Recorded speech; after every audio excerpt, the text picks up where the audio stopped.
Mutual फंडमध्ये investment केलं, की बऱ्याच जणांना असं वाटतं, की आपल्याला लगेच आपल्या पोर्टफोलिओमध्ये ग्रीन पोर्टफोलिओ दिसला पाहिजे, म्हणजे लगेचच प्रॉफिट व्हायला चालू झालं पाहिजे. तर म्युच्युअल फंड म्हणजे नक्की काय? तर पहिल्यांदा समजून घ्या, की हा कंपाऊंडिंग पॉवरचा गेम आहे. म्हणजेच नक्की काय? तर आपण जर मंथली किंवा वीकली असेल, तर आपण तिथं इन्व्हेस्टमेंट करत असतो. पण सगळ्यात महत्त्वाचं राहतं, की याच्यामध्ये मार्केट डायरेक्शन काय आहे? मार्केटमध्ये जर बुल रन आला, तर त्यावेळेस आपल्याला ह्याचा खूप मोठा बेनिफिट होतो.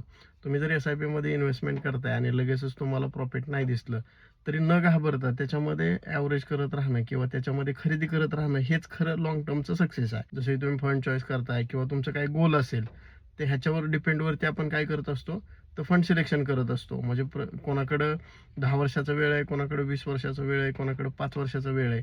जसाही आपला वेळ असेल त्यानुसार आपले फंडसुद्धा वेगवेगळे असणार आहेत. म्हणजे नक्कीच एखाद्याने दुसरं काही फंड घेतले म्हणून आपण लगेचच त्याच्यामध्ये रिटर्न मिळालं ते तिकडं नाही गेलं पाहिजे. कारण की त्याचं गोल कदाचित वेगळं असू शकतं, आपलं गोल कदाचित वेगळं असू शकतं. त्याच्याकडं जो असणारा टाईम हॉरिझन आहे, तो वेगळा असू शकतो आणि आपला वेगळा असू शकतो. म्हणजे ज्या पण वेळेस आपण ह्याच्यामध्ये इन्व्हेस्टमेंट करतोय, तर नक्की आपण आलोय कशासाठी? आपलं गोल काय आहे? आणि त्या टाईम पिरियडपर्यंत आपली होल्डिंगची कॅपॅसिटी असली पाहिजे. ह्या सर्व गोष्टींचा जर आपण बारकाईने विचार केला आणि जर पाठीमागचे काही रिझल्ट बघितले, तर एकदम चांगले आहेत. जसंही आपल्याकडे म्युच्युअल फंडमध्ये बऱ्याच लोकांच्या काही इन्व्हेस्टमेंट आहेत.